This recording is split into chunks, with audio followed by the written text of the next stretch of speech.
காட்டுல இல்லைன்னா ஒரு குறிப்பிட்ட ஏரியால எத்தனை முயல்களுக்கு எத்தனை நரி இருந்தா அந்த எக்காலஜி வந்து பேலன்ஸ்டா இருக்கும். இதை வந்து நாம சிமுலேட் பண்ணி நம்மளே வந்து உருவாக்கி அதை வந்து கண்டுபிடிக்க போறோம். இதுதான் நம்மளோட கிரவுண்ட். இதுக்குள்ள தான் நம்ம முயல் நரி எல்லாம் இருக்க போகுது. இதில் வந்து நம்ம ஃபஸ்ட்டு முயலை உருவாக்கி அதுக்கு உண்டான ரூல்ஸை வந்து செட் பண்ணுவோம். அதுக்கப்புறம் நம்ம வந்து இதில் நரி இன்ட்ரடியூஸ் பண்ணலாம். இதுதான் நம்மளோட முயல். ரெண்டு பக்கத்தில் இருக்கு இல்லையா, இது வந்து கால்கள் மாதிரி வச்சுக்கலாம். இதுதான் முயலோட தலை அப்படின்னு வச்சுக்கலாம். இந்த தான் வந்து முயல் எந்த டைரெக்ஷனில் ஃபேஸ் பண்ணியிருக்கு அப்படிங்கிறத வந்து நமக்கு காட்டுது. இது ஒரு முயல். இது வந்து இப்போ மூவ் ஆகணும். ஸோ இப்போ இந்த முயலுக்கு வந்து நம்ம மூவிங் ஃபங்க்ஷனாலிட்டியை ஆட் பண்ணலாம். ஸோ பார்த்தீங்கன்னா முயல் வந்து மூவ் ஆகுது. இது வந்து நம்ம முயல் வந்து தாவி ஓடுற மாதிரி வச்சுக்கலாம்.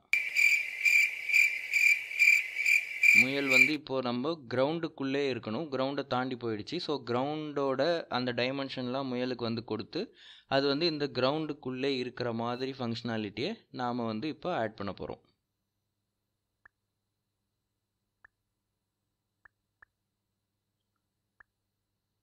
இப்போ வந்து இந்த முயல் வந்து குட்டி போடக்கூடிய ஃபங்க்ஷனாலிட்டியை வந்து நம்ம ஆட் பண்ணுறோம். இது வந்து ஒவ்வொரு 200 ஃப்ரேமுக்கு ஒரு தடவை வந்து ஒரு புது முயலை வந்து உருவாக்கி அந்த முயலுக்கும் இதே ப்ராப்பர்ட்டிஸ் வந்து இருக்கும்.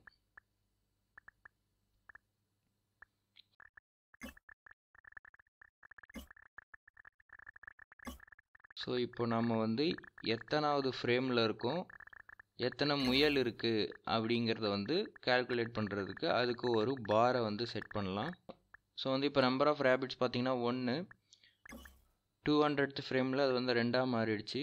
அடுத்து 400th ஃப்ரேமில் ஒவ்வொன்றும் 4ஆக மாறும். அடுத்து 600th ஃப்ரேமில் வந்து 7ஆக மாறி இருக்கு, 8ஆக மாறல. ஏன்னா ஒரு முயல் வந்து செத்துரும். ஒரு முயலோட லைஃப் டைம் வந்து பார்த்தீங்கன்னா 600 ஃப்ரேம்ஸ் தான். ஸோ 600 ஃப்ரேம்ஸில் அது வந்து 3 குட்டி போட்டு அந்த முயல் வந்து செத்துடுது. ஸோ இப்படியே இந்த முயலோட கவுண்ட் வந்து அதிகமாகிக்கிட்டே இருக்குது. இப்போ நம்மகிட்ட பார்த்தீங்கன்னா 44 ரேபிட் இருக்குது. நம்ம வந்து ஒரு ரேபிட்டில் ஆரம்பித்தோம், 81 ரேபிட் ஆகிடுச்சு. ஸோ இதை வந்து நம்ம ஒரு கிராஃபாக பிளாட் பண்ணி பார்க்கலாம். ஸோ இப்போ பார்த்தீங்கன்னா இது வந்து எக்ஸ்போனென்ஷியல் க்ரோத் அப்படின்னு சொல்லுவோம். இது வந்து டபுளாக இன்க்ரீஸ் ஆகிக்கிட்டே இருக்குது ஒவ்வொரு தடவையும். இந்த முயல் வந்து இது வந்து டிஸ்க்ரீட்டாக ஜம்ப் பண்ணுது. ஏன்னா நம்ம ஒவ்வொரு ஃப்ரேமுக்கும் அப்படி ஜம்ப் பண்ணுறோம். ரியல் லைஃப்பில் எல்லா முயலுமே ஒரே 200 ஃப்ரேமுக்கு ஒரு தடவை எல்லா முயலுமே வந்து குட்டி போடாது. அது வந்து கிராஜுவலாக ஜம்ப் ஆகும். கண்டினியூஸ் க்ரோத் வந்து இருக்கும். நம்ம வந்து இப்போ சிமுலேட் பண்ணி பார்க்கறதுனால நமக்கு வந்து க்ரோத் இப்படி இருக்குது. இப்போ வந்து நம்ம இங்கே வந்து ஃபாக்ஸை வந்து விடப்போம். ஒரு ஃபாக்ஸ் இருக்குது. நம்மகிட்ட வந்து 5 முயல் இருக்குது. இந்த ஃபாக்ஸ் வந்து தொட்ட உடனேயே முயல் வந்து செத்துடும். அந்த ஃபாக்ஸும் வந்து முயல் மாதிரி ரீப்ரொடியூஸ் பண்ணும். இப்போ நம்மகிட்ட வந்து ரேபிட் 0 ஆகிடுச்சு. ஃபாக்ஸ் வந்து 7 ஃபாக்ஸ் இருக்குது. ஆனால் இது வந்து கரெக்டான இது கிடையாது. ஃபாக்ஸுக்கு வந்து நம்ம இப்போ ஹங்கர் லிமிட் கொடுக்க போகிறோம். ஒரு ஃபாக்ஸ் வந்து முயலை சாப்பிடாம 200 ஃப்ரேம் வரைக்கும் உயிர் வாழலாம். அதுக்கு மேலே ஒரு ஃபாக்ஸ்னால் உயிர் வாழ முடியாது. அந்த ஃபாக்ஸ் வந்து செத்துடும். இப்போ வந்து ரேபிட் வந்து 4 தான் இருக்குது. ஃபாக்ஸ் வந்து ரேபிட் வந்து 8 ஆயிடுச்சு.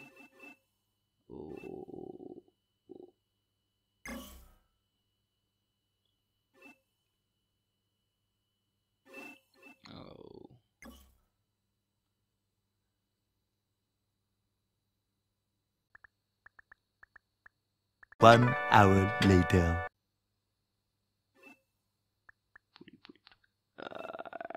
ஃபாக்ஸ் எக்ஸ்டிங்க்ட் ஆயிடுச்சு. ஸோ பார்த்தீங்கன்னா இந்த மாதிரி ஒரு கிராஃப் வந்து வந்திருக்கு.